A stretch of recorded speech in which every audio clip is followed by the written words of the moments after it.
One of the best performing stocks over the last year and the best performing stock in the asymmetric investing portfolio is Coinbase. And this is potentially one of the most disruptive companies in the financial space today, using the blockchain, cryptocurrency, stablecoins, all kinds of these new assets to disrupt the way that we think about finance. But how does the business work and how are investors going to make money long term? That's what I want to dig into in this deep dive of Coinbase. And I'm going to start from the beginning, give you everything you need to know about this stock. And if you want more content like this and great analysis on stocks like Coinbase with 10x potential, sign up for asymmetric investing at asyminvesting.com. There's a link in the show notes and it's shown on the screen here as well. So I want to start by looking at Coinbase's SEC filings, because this is where you really get detail about how a company works, how the business model works, where they generate revenue. So let's start with how Coinbase describes itself to investors. I'm going to start with Coinbase's 10K filing. This is the annual filing that companies give to the SEC, going over all of their financials, and they have to give all kinds of risk factors, how the business works, how they generate revenue. Everything about a business should be here, and it can be a couple hundred pages long. But I'm going to start with the first place that I start with any company, and that is the business. This is a table of contents. Usually right at the top, there's going to be a section called the business. So this is where we're going to go to. And Coinbase's mission is to increase economic freedom in the world.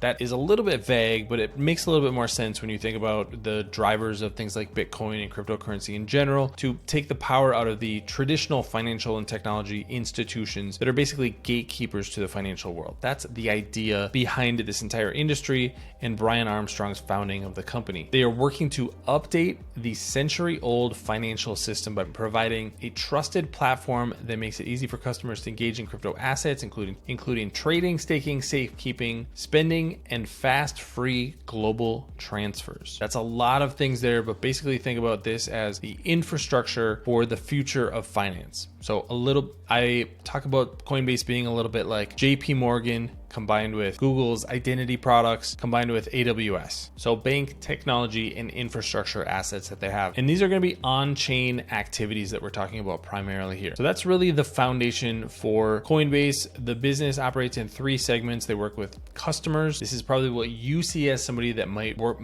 have an account on Coinbase, use the Coinbase app or the Coinbase wallet. Institutions, this is going to be everything from BlackRock to a small business that has an account with Coinbase, and then developers as well. They're creating foundational infrastructure for the blockchain.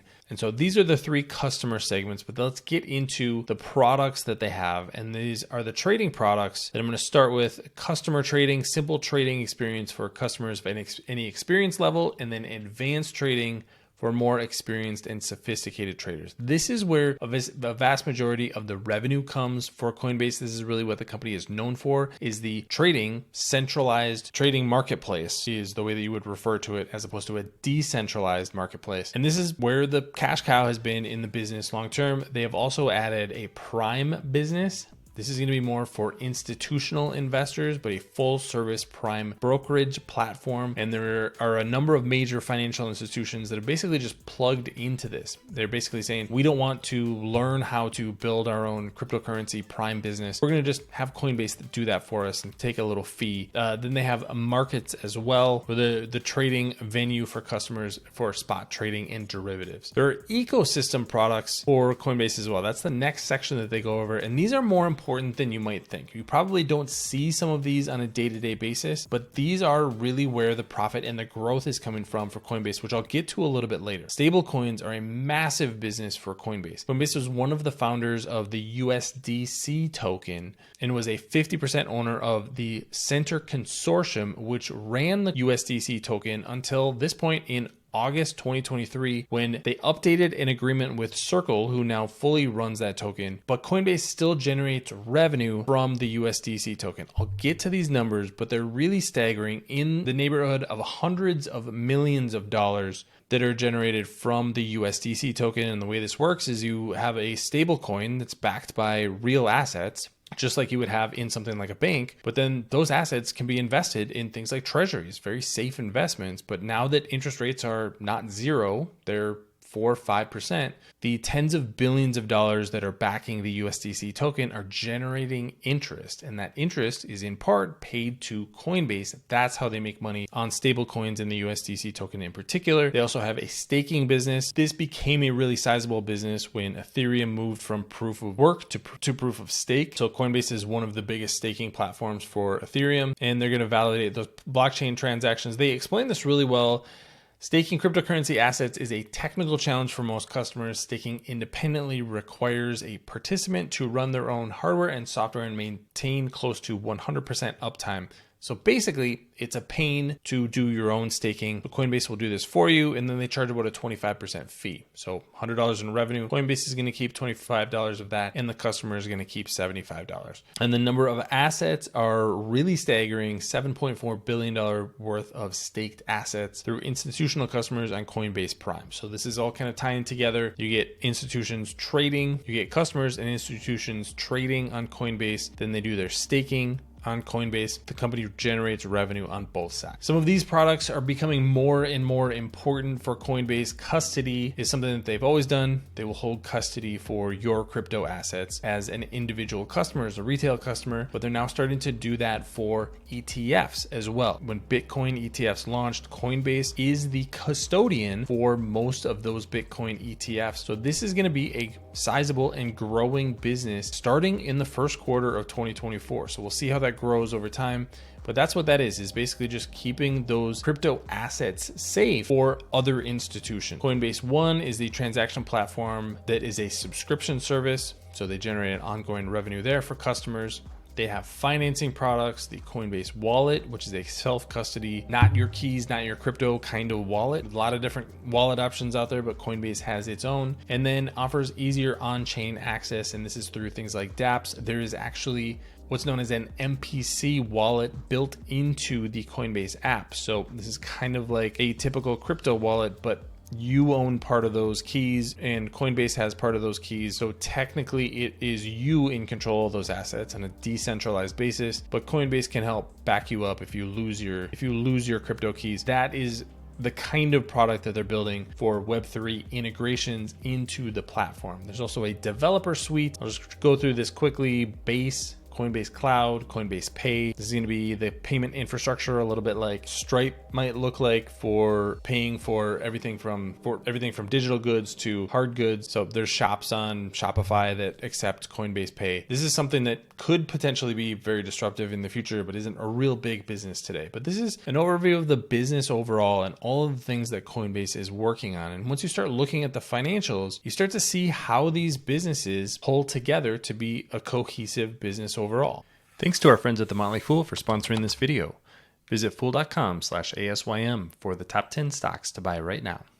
Here is the most recent financial results. This is the fourth quarter 2023 results. And you can see that these tie to the segments that I talked about earlier, these product segments. But the top here is going to be transaction revenue, trading revenue. That was obviously up in the fourth quarter because there was more trading for things like Bitcoin and other cryptocurrencies later in the year that will probably be up again early in 2024 as I'm recording. So this was the cash driver in the boom days during the pandemic and is now starting to recover again. But the real growth over the last few years has been on this subscription and services side. Stablecoin revenue. This was very, very low revenue a few years ago. Now $171.6 million in revenue, almost $700 million in revenue in 2023. I mentioned that this is a multi-$100 million business. This just gives you an idea of how much money is coming through these stablecoins. Just a tremendous business. Blockchain rewards, over $300 million in revenue. Interest income, this is just going to be from the cash that's on the balance sheet at Coinbase. Custodial fees, $69.5 million last year. Look for that to increase pretty significantly in 2024. We'll see exactly what the scope of that looks like, but should be pretty sizable given the popularity of those Bitcoin ETFs and then other subscriptions and services growing to 138 million. So a lot of things going on in the business, but add it all up and you get nearly $3 billion in revenue for Coinbase in 2023. And that is likely to improve in 2024. And I think has a long growth runway as crypto assets become more widely distributed and we start using the blockchain for more and more things. So I like to think of Coinbase as a company that's going to grow if we start using the blockchain for more and more things in the future. And there's a number of use cases that make a lot of sense for cryptocurrencies and the blockchain, everything from financial transactions that we could transition from paying credit card companies and banks a 2.5% to 3% fee for credit card transactions. That could just happen over the blockchain, and it could be very, very cheap, fractions of a penny to send money from a customer to a business. I think that would be a great use case on the blockchain. You can also verify ownership of assets. That's using a non-fungible token or NFT. We could do that for everything from stock to bonds to real estate, and it would verify who owns that asset on the blockchain. So you wouldn't have to have it under a custodian, under a centralized custodian, the way that those things typically are now. Even a home, you wouldn't have to do a title search to see, does the person who says they own the home actually own the home? It would be right there on the blockchain. So a lot of really interesting use cases, potentially long-term for cryptocurrencies. And that's really the bullish case for Coinbase, is that we're just starting to scratch the surface, and the company is well positioned as a company that is involved in trading and all kinds of these crypto assets, has infrastructure, identity, has a really popular app, and all of these things are going to be necessary to grow this industry. But let's put some of the numbers into context long term, because the ebbs and flows in the crypto market are just really difficult to overstate. You can see here the transaction revenue was just $463 million in 2019. That jumped to $6.8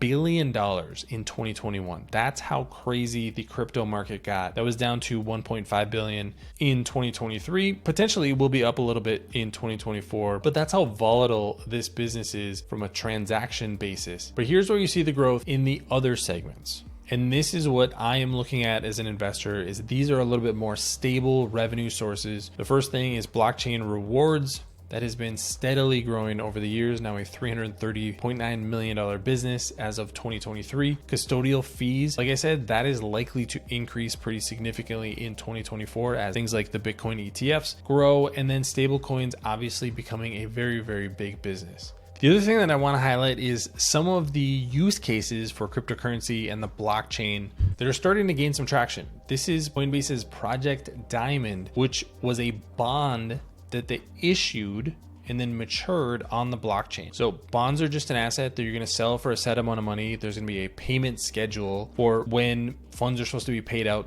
those interest payments on a usually semi-annual basis, and then it will mature in the future.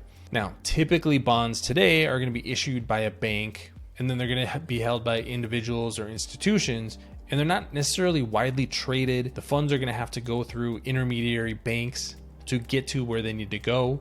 But you could do all of these things on the blockchain, and that's really what they were trying to show here. Less than 0.25% of total global digital assets are represented on the blockchain, and that could increase in the future. So what they did is they issued, distributed, and matured a debt instrument or a bond on the blockchain using this Project Diamond. So this was basically a showcase showing that you could do this using the blockchain. Now, are financial institutions going to actually care? Well, BlackRock actually recently issued its first tokenized fund. Now, this is basically a stable coin fund, but what they're doing is they're issuing this on the blockchain. So they're basically testing this, a very, very stable financial product. And I think the clear indication is that they could move to using the blockchain for these kind of financial products in the future. So Coinbase, again, is in the leadership position of this. They have the base blockchain, they have smart contracts, they have custodian solutions, they have trading solutions.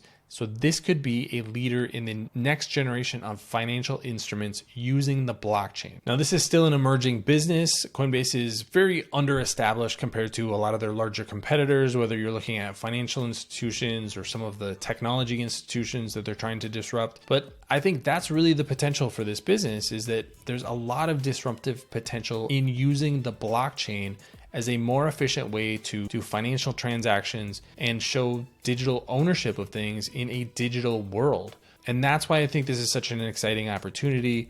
We don't know exactly what this is going to look like in the future, and Coinbase will change a lot over the next few years. But with a leadership team led by Brian Armstrong, who I think is one of the most visionary CEOs on the market today, I think this is a very well-positioned company, very well-positioned leadership, and a stock that I'm very bullish on long-term as a result. But if you have any comments or questions about Coinbase, leave those in the comment section below. Don't forget to subscribe to Asymmetric Investing. Thanks for watching, everybody. See you next time.